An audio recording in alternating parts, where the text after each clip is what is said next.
Okay, y'all, so today we're going to look at two other types of lines that we'll see inside of triangles and outside of triangles, I guess. The first day we looked at perpendicular bisectors and angle bisectors, and today we're going to look at medians and altitudes. Okay, so the first thing that we're going to talk about is a median. Okay, and so a median is exactly what it sounds like. It is the middle. Okay. And so what is important about a median is that it has to be coming from a vertex. So if you look at this definition here, it's going to be coming from a vertex. Okay, this is different than the perpendicular bisector because that perpendicular bisector didn't have to come from a vertex. The medians do. And so if you look at this triangle over here to the right, this ABC, okay, you can see that JC is a median because you see that these pieces are equal. You can see that AK is a median because these pieces are equal. You can see that BL is a median because these two pieces are equal. Okay, so these are your medians. There is something super cool. You probably don't think it's super cool, but it is kind of cool about medians. They are going to intersect at this point here in the middle. Okay, in this case it's point P, and that is going to be called a centroid. Okay, so last time we looked at circumcenters and incenters. Today we're throwing in this point of concurrency called your centroid. Okay, and so last time I gave y'all two words that would help you remember the other two. The word that I'm going to give you here that's going to help you is the word cement. So capital C, capital E, lowercase m, lowercase e, capital N, capital T. And so now if you look at this, okay, look at what is in the middle of this word, M-E. So that's for median, and then C-E-N-T for centroid. So if you remember that word cement, that'll help you remember that centroids go with medians. Just kind of a silly way to remember that. Okay, because all these words get very jumbled by the end of this. Okay, so that is a centroid. And what's cool about the centroid is that if you look, let's say we look at line AK. So part of AK is AP and PK. So those make up that median. And so this centroid, P, is 2/3 of the way of the whole thing. So from A to P, that is 2/3 of the way from A to K. Okay, that's one way to look at it. Okay, I'm going to give you a couple of different ways, and you're going to need both of these ways for different times. And so you can either think, like in this case, AP is 2/3 of AK, or you can think of these pieces as in a 2-to-1 ratio. Okay, so here's what I mean by that. So if the big piece is 8, the little piece would be 4. If the little piece was 5, the big piece would be 10. Okay, and so sometimes you can just do it that way because the longer piece is going to be twice the amount of the smaller piece, or you can also figure it out by the bigger piece is 2/3 of the entire thing. Okay, and so again, a median connects a vertex to the midpoint of the opposite side, and then we're going to know those pieces are equal. Okay, notice this is different than your perpendicular bisector. This is bisecting, but it is not perpendicular. Okay, so we're going to look at these two problems at the bottom. So this says if BE is 18, so that's this entire median here is 18, and they want us to find BQ. All right, so BQ is just this little piece right here. And so there's a couple of things that I can do here. I can say 2/3 of 18 is going to be BQ. Since I know these pieces are in a 2-to-1 ratio, I could say, all right, if this piece is 2x, then this piece is x. And you could do 2x plus x is 3x, and 3x equals 18. Either way, you would get x is 6. But if you're trying to find BQ, 2/3 of 18 would be 12, which would mean QE would be 6. So either way you want to do that, whatever works the best for you. All right, the next one. So I'm just going to clear what I wrote on this picture. So FQ is 15. Notice that's the small piece here. You can tell which one's the small and the big one. So FQ is 15. Find QC and FC. Okay, so again, I could use the 2/3 thing here and I could solve this big algebra problem. Or I could just say, all right, if that's 15, I know QC is going to be twice that. And so that's 30. And then FC, which is the whole thing, would be 45. Okay, so here's a few more centroid examples. Okay, so U is the centroid. Now, when you see that, when you see U as the centroid in a problem, you're going to have to know that means that these are medians. That's going to be important, and so you're really going to have to know which one of those words goes with which type of line. So U is the centroid, so that's the centroid here. Okay, and BU is 16, and find UK and BK. So again, here in this case, you can see that's the longer piece, and so UK is going to be half of that, which is 8, which means BK is going to be all of it, which is now 24. Okay, so again, you could do some big long algebra problem and say that 2/3 of BK is equal to 16. You just don't really need to do that. Sometimes you will, but on these you just don't. Number 4 says BU is 12 and AU is 16. Find UD and EB. So you can see that 12 is the long piece of that median, which means EU would be, okay, what is it asking for? Okay, yeah, so EU would be 6, because it's going to be half of that. And so if it's asking for EB, EB would be 18. And then if we're looking at the other piece, find UD. So you can see here that UD is the short piece, so that's going to be half of 16, so that's 8. So if I want UD, that was just 8. Okay, the next one. Q is the centroid of triangle HKM. Solve for the variables. Okay, so let's first start with where the x's are. So you can see 2x minus 6 and 7. And so what you have to think about here is, what do you know about the big piece and the small piece? Okay, well, I know the big piece is twice the amount of the small piece. So that's just how I'm going to set up my equation. So I'm going to do 7 equals 2 times 2x minus 6. I'm going to work that out. So 7 equals 4x minus 12. Add the 12 over. And so 19 would equal 4x. Divide by 4. So x would equal 19 over 4. All right, so that's how we would get x. Okay, now I've got to clear mine so I have some room. Okay, and so now let's go back and we'll find z.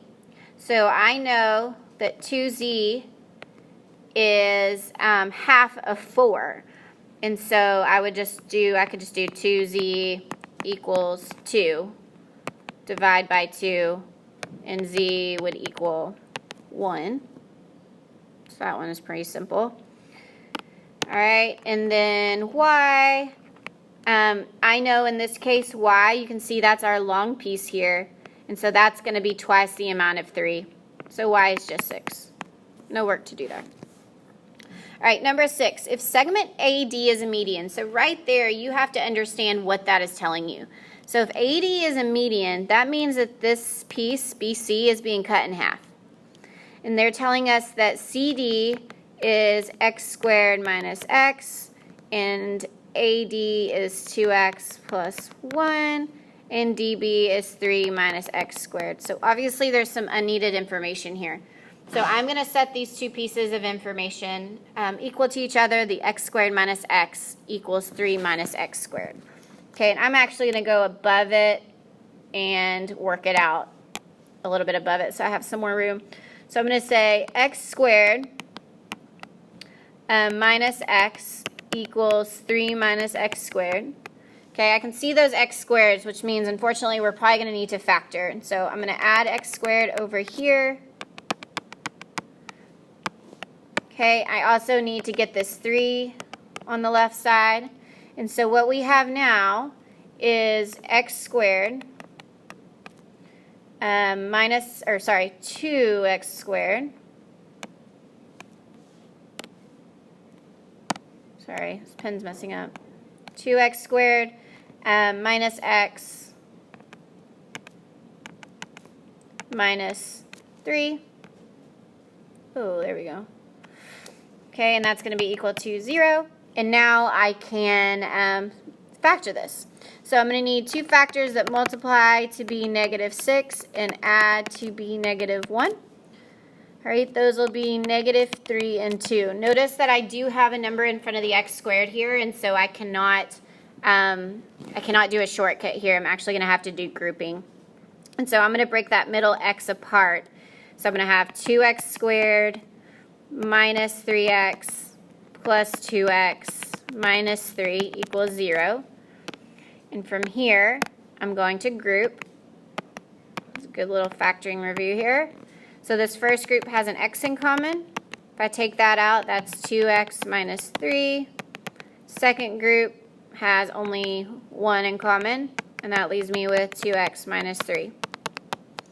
So if I set x plus 1 equal to 0, x is going to be -1. If I set 2x minus 3 equal to 0, that's going to end up being 3 over 2. So this is the place, y'all, that some of you still are missing this every single time it is on something. Okay, if I go back over here to my triangle, okay, and I look at these different pieces, okay, in this case, -1 and 3 over 2 are going to work in both of these pieces here, okay? Where something is not going to work is in AD. Okay, if I take a -1 and plug it in, 2 times -1 is -2, plus 1 is -2. Therefore, my only answer here is 3 over 2. You have to plug it in and make sure it gives you a positive measurement. Okay, next one.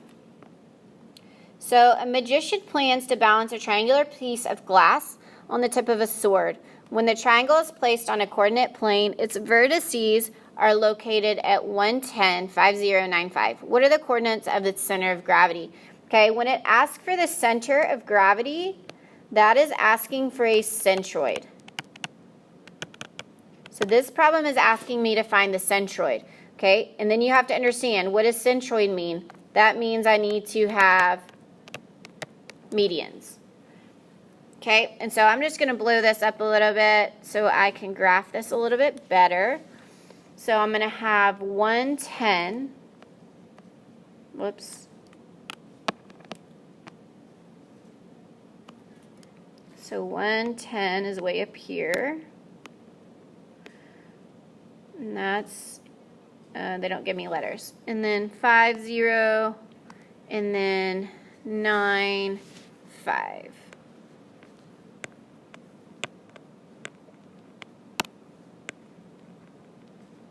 There we go. So we have this triangle here. Well, there's some really straight lines there. I could make this prettier, but I'm not going to.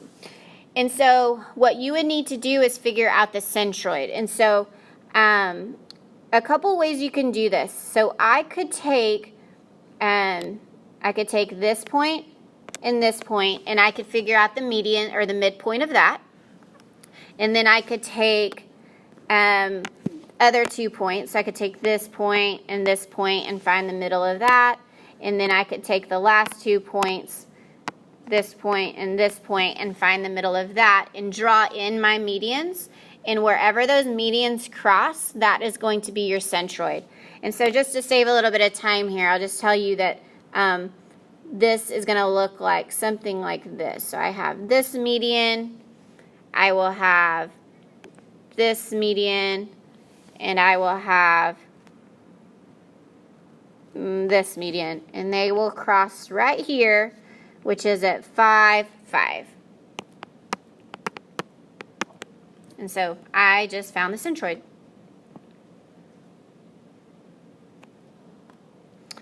All right, so the next one. Okay, this one, kind of like the notes the other day, the answer is here. So if you wanted to try to work this by yourself first and check your answer, you could. Or if you just want to work it with me, that's okay too. And so I'm going to, again, just blow this up so I can see it a little bit better. So given triangle ABC with A at 6, 2. So I'm going to go ahead and plot these points. So 6, 2. And just make sure you label these points on this one since it gives you letters. -2, 7.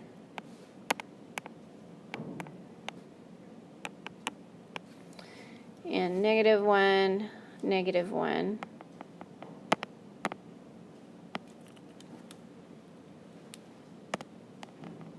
Mine's like not letting me plot that point there. There we go. Okay, and go ahead and just connect those dots.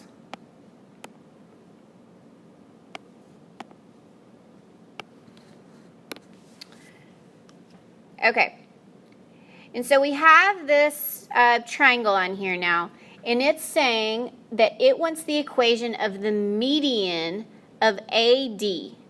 Okay, and so what you have to understand is that if this is a median, AD, that means it's going to have to be coming from A.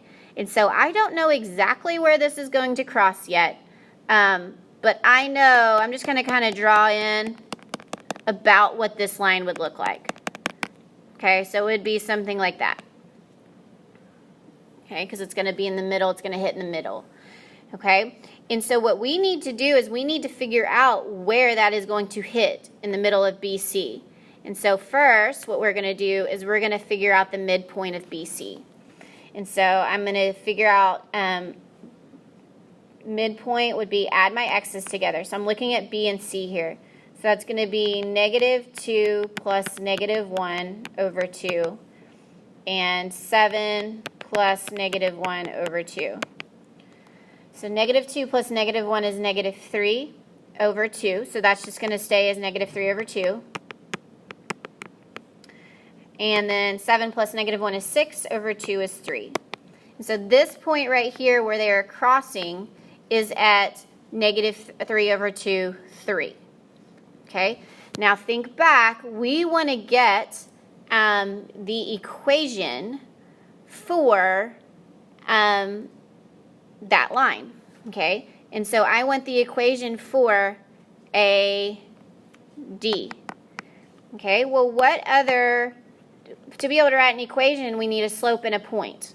Okay, well we have a point, we do not have the slope.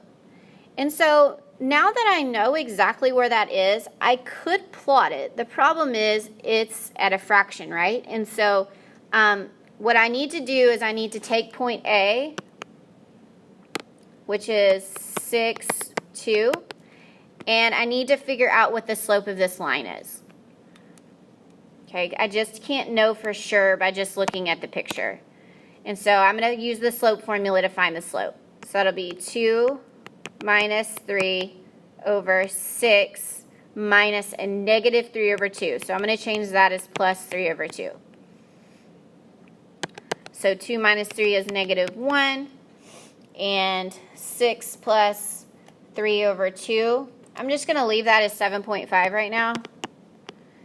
And if I type in -1 over 7.5, it is -2 over 15. And so that is the slope we're going to use. And then what point are we going to use? Well, we just need a point that is on that line. So we don't necessarily have to use point D. with the fraction in it, we could just use point A because that's on the line too. Okay, you could use point D. It's going to come out to be the same. We just don't need to. Okay, and so I'm going to use this slope, and then I'm going to use the point A, and I'm going to plug it into point slope. So I'm going to have, let me change colors here, y minus, my y value of point A is 2, equals negative 2 over 15 times x minus 6. I'm going to distribute. So negative 2 over 15x, that'll be plus 12 over 15, which reduces to 4 over 5. Okay, and this said it wants it in standard form, and so I'm going to start getting it in standard. So you could multiply everything by 15 right now if you want. I like to get my x and y on the same side first. So I'm going to add 2/15 x to the other side. And then I'm going to add this 2 over. So I have 2/15 x plus y equals 4/5 plus 2 is 14 over 5. Now I can just multiply everything by 15, and I get 2x plus 15y equals 15 times 14 over 5 is going to equal 42. And that's where that answer that we gave you at the beginning came from. Okay, so it's just important here you realize that median means you're going to need the midpoint. All right. So after we talk about medians, now we're going to talk about altitudes. Okay, so an altitude is a line, and it doesn't say it. Okay, it does say it at the bottom. An altitude is a segment from a vertex. It has to come from a vertex, just like the median had to come from a vertex. So it's a segment from a vertex to a line containing the opposite side, and it must be perpendicular. Okay, and so what I want y'all to look at real quick are these 3 triangles. Okay, so if I were to look at this acute triangle first, and I were to draw in an altitude, notice that the altitude is inside of the triangle. Okay, and I'm just going from this vertex at the top. I could ask you to draw an altitude from any vertex. Okay, let's say we look at the right triangle, and I wanted to draw in an altitude from that point at the top again. Okay, well that one would just be straight down. And so there's my altitude, and it's just one of the sides of the right triangle. Okay, then if you look at an obtuse triangle, okay, well if I were going from this point up top, there's no way I could draw a right angle inside this triangle anywhere. Okay, and so what I would have to do here, we've looked at this before actually, you have to extend the side, and then you can draw down your altitude. Okay, so this is going to be important. I'm telling you these things because this is something you're going to need to know. In an acute triangle, the altitude is inside. A right triangle, an altitude is aside. In an obtuse triangle, your altitude is outside. Now these are all things that you could draw these triangles and you could test these out yourself. But you do need to know all of those things. Okay, and so when we talk about altitudes and where they cross, they're all going to cross here at this center point, and this is going to be called your orthocenter. Okay, so the word that I'm going to give you to help you remember that is the word alto. This to me is the easiest one to remember. So if you look at the word alto, you've got ALT, so those are altitudes, are going to intersect at an orthocenter. So your point of concurrency here is going to be the orthocenter.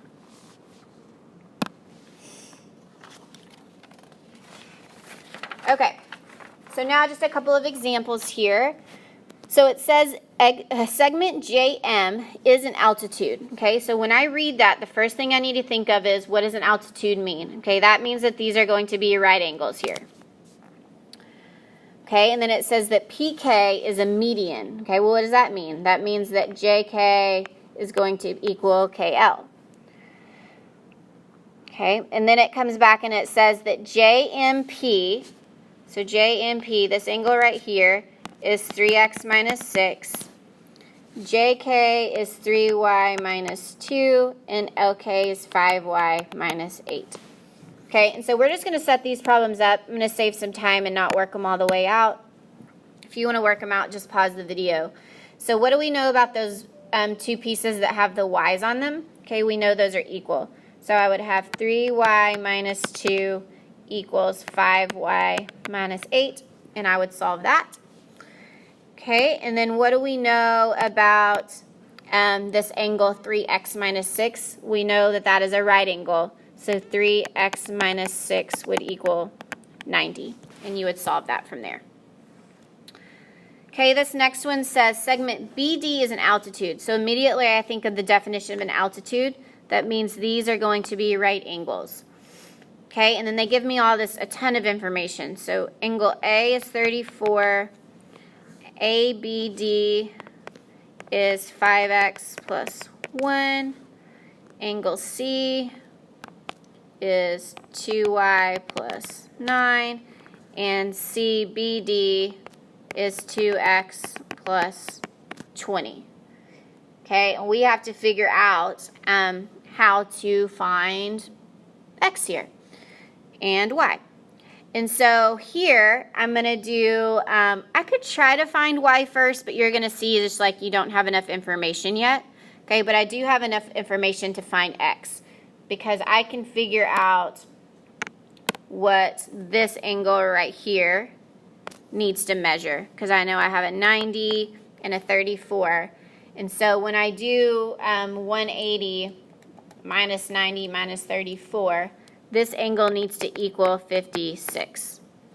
So that's how you would find x. You would do 5x plus 1 equals 56. When you solve this, you're going to get x is 11. Now that you know x is 11, you can now plug that in for this other x. So 2 times 11 is 22 plus 20 is 42. And now I can figure out what this missing angle needs to be. So when you do that, you end up finding that 2y plus 9 needs to equal 48. And you just solve it from there. It actually ends up being a fraction, 39 over 2, if you want to work that out. All right, another one of these. Okay, you're seeing these quite often, so it should tell you right there that you're probably going to need to be doing these. You're probably going to have multiple of these on the test. Okay. So let me get this bigger again. So this says, given triangle ABC, so A is at 6, 2. B is at negative 2, 7. These may be the same points from earlier. And C is at negative 1, negative 1. So we have this triangle here.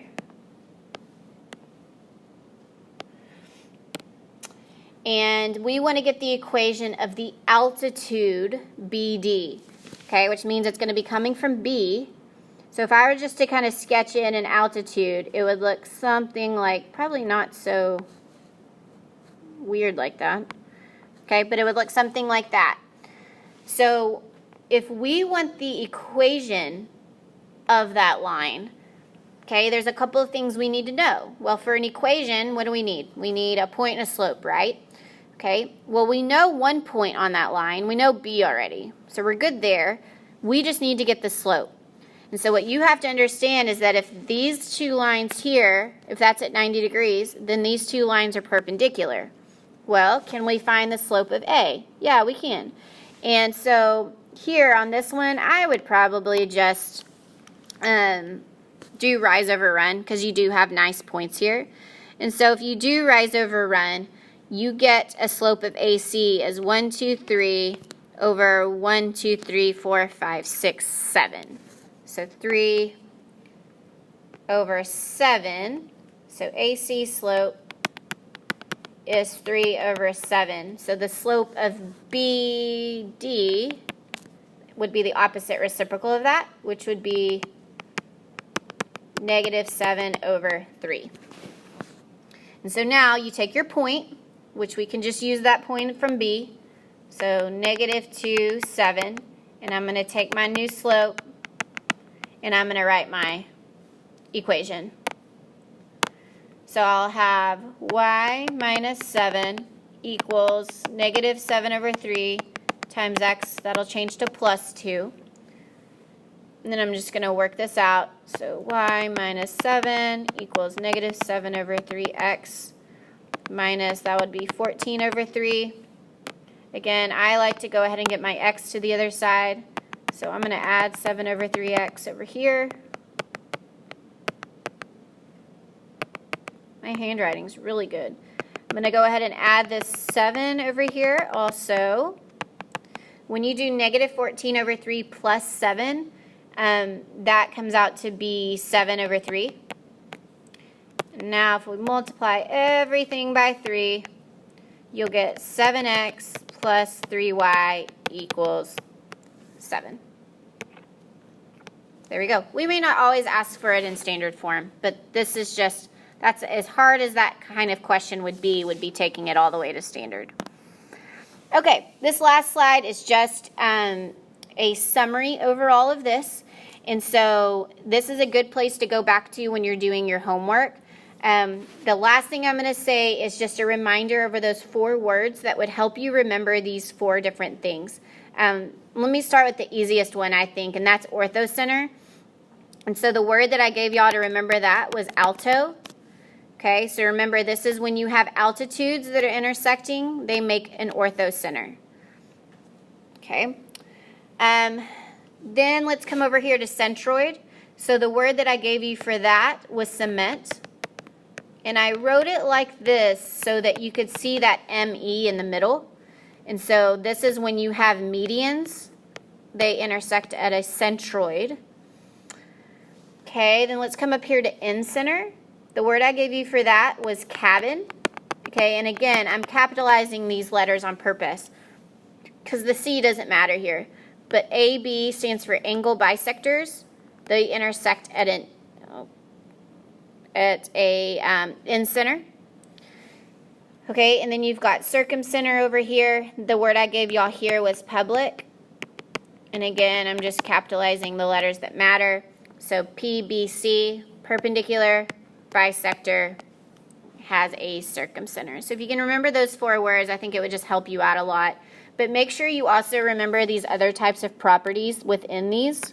For example, like if you look at the incenter, you can see that all of these pieces, y'all looked at this last time, are all the same distance from the sides.